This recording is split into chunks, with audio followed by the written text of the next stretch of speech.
Hi darling. Hi. ఎక్కడున్నావు? How are you? నేను నిన్ను కలవాలనుకుంటున్నాను. Where we shall meet? Hey come on, అంత తొందర ఏంటి? Come on yeah. ఎక్కడ కలుద్దాం? నువ్వు ఎప్పుడు వెళ్తున్నావు? Next week. అమ్మని ఎలా అయినా కన్విన్స్ చేస్తాను. నాకు కూడా అక్కడ ఏదైనా జాబ్ చూడరా. నా రెజ్యూమే సర్టిఫికెట్స్ నీకు ఇస్తాను. నాకు ఇక్కడ ఇంట్రెస్ట్ లేదురా. వాట్?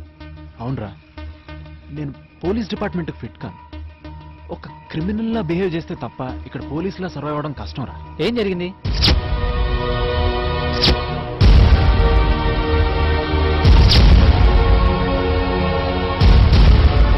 మరి ఇప్పటిదాకా నాకు ఎందుకు చెప్పలేదు?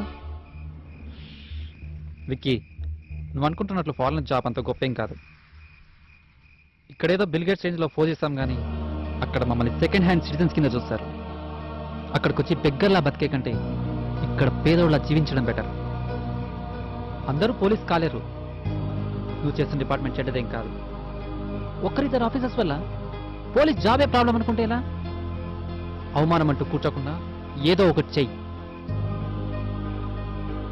అంతెందుకు, ప్రతి గొప్పవాడి లైఫ్లోనూ ఏదో ఒక చిన్న డార్క్ యాంగిల్ ఉంటుంది. ఓ మర్డరో మానభంగమో ఏది చేసినా సరే పొజిషన్కి రావాలి. ఒక్కసారి సక్సెస్ కిక్కిస్తే నిన్ను ఆపేవారు ఉండరు. ప్రతి గొప్పవాడి లైఫ్లోనూ ఏదో ఒక చిన్న డార్క్ యాంగిల్ ఉంటుంది. ఓ మర్డరో మానభంగమో ఏది చేసినా సరే పొజిషన్కి రావాలి.